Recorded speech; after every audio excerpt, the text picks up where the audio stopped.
You doing? I'm all right. Okay. What are your thoughts on this Everton versus Arsenal game? Well, Arsenal has made history again since 2017. This is their first time winning at Goodison Park, and it's also the first time for Arteta. And the last coach or gaffer that was able to do that feat was Arsene Wenger. That's to tell you how this win means to them. Congratulations to Arsenal. Yes. Okay. Moving on from that, how do you rate Everton's performance? Because I believe that game was it was a tough one. So, what do you have to say about Everton's performance in this game? It's so sad that Everton, they are going through a lot, both on the pitch and off the pitch. Remember just yesterday, their chairman, that's Moshiri, put out the news that he has agreed to sell the club to a holding, 7-7 investment. Wow. And the issue now is, yes, if the deal finally goes through, at the end of the day, it might just also mean that Everton might be with the wrong hands. Okay? Why do you say so? Yeah, because the club, the holding we are talking about, that's the investment, 7-7 investment that we're talking about. I've been managing other clubs like Genoa, like Vasco da Gama, Standard Liège, and their likes, Sevilla. And there are strong, unhealthy reports coming from those ends that this investment company are just too greedy about money, that they don't run healthy business practices, that they are after the money. And you know, football is not just about the money. You must make sure that your fans are comfortable. You must make sure that the game that we love, football itself, is being played over money. So I just hope that at the end of the day, it all goes well with Everton. Everton is a big club, mind you. We've had Nigerian players that have played there, and Everton has been able to carry the FA Cup. So with what is happening with the club is just so frightening at the moment. So, moving on from that, let's switch over to Arsenal. Now, the Arsenal game, though Martinelli's goal was ruled for offside, and obviously after that he experienced a knock, and Trossard was introduced into the game to replace Martinelli. How would you rate Trossard's performance? Though he scored the winning goal, but do you think he was able to, fill in the void left by Martinelli? Oh, sure, his movements were just splendid, and I also need to give kudos to Arteta. Arteta made some bold steps today by pulling out Kai Havertz. Obviously. Okay. And also the goalkeeper that came in, but somehow someone would be like he does not have choice about that. But at the end of the day, you find out that his bold changes, made a whole lot of mark. Look at Vieira, that the young lad just played so well.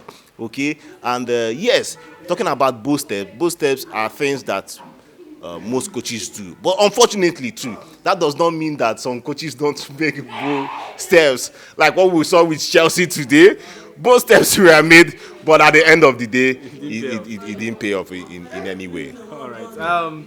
Who was your Arsenal player of the match? I think I might just have to also give it to Fabio Vieira. Why? Yeah, because the guy was just everywhere playing this game that we love. His passes were cool. He was in control of the ball at that young age. In fact, when this guy got to Arsenal, I was like, okay, maybe one of those. But see, he has really proven that he's really gunning for the first 11. And also, I need to also give kudos to Odegaard, the master planner, making those passes, being in charge of his midfield. Just like look at what happened with Chelsea. Chelsea had nobody at the fulcrum, throwing those passes, controlling the game. I give it up for all those guys, man. They were just so excellent today. Okay, in a few days' time, obviously Champions League is around the corner. And Arsenal will be featuring in one of those games. So, how far do you see them going in this Champions League based on their performance in the EPL? The Champions League this season is about the big boys. Unfortunately, for some small boys out there, they couldn't make it. Some smaller teams couldn't make it this time around. Yeah, some clubs out there will not even they will not they might not even spell it this season again, unfortunately. And one might also say that, sorry, I might want to digress, but one might say yes, the league is a marathon. Okay, But see, it's also good to start well. Okay? Be it in any facet of life, it's good to start well. And Arsenal, Liverpool, Manchester City, Tottenham have shown, Brighton have shown that they have what it takes to keep moving forward. Okay? So for the Champions League, it's a welcome development for Arsenal that they're going to experience this. And fortunately for Arsenal too, I must say that Arsenal luckily got into a lighter group. We can't take that away from them. Look at Manchester United with all their worries, their woes and sorrows. They are going to play Bayern Munich. But Arsenal, they have it on a lighter note. Okay, that's nice. I would like to ask you an unusual question. You know, Arteta has done so much for this Arsenal team. And, you know, judging from when they were in crisis that time, when there were calls for him to be sacked and the management being patient with him, what do you really think that Arteta has done that should be a source of encouragement to other coaches in the Premier League? Okay, I think bringing the boys together the more. Also, if you had watched that documentary, All or Nothing, you find out that he was in charge of, he never wanted a mediocre to be in that club. He was charging everybody, telling them, do you know the badge that you're wearing? I understand what I said yesterday, but yes, you should understand that you are wearing this badge. You need to represent your club. But yes, he is not also the only coach. Arteta is not also the only coach shouting his ass out in the dressing room. We still have coaches that go into the dressing room, scream off the roof, but at the end of the day, nothing comes out from it, okay? It's not about shouting at the end of the day. You still need to have a good system, a system that you know that these players around here can be able to abide by that system, and you are sure that this system will give you guys results. Unfortunately, I don't want to banter these clubs, but a whole lot of clubs are on my head, Manchester United and Chelsea fans. It's just so unfortunate for you guys out there. All right, sir. Finally, last season, the Premier League slipped off Arsenal's hands due to one or two reasons. So this season, do you really think they can actually take this league title this season?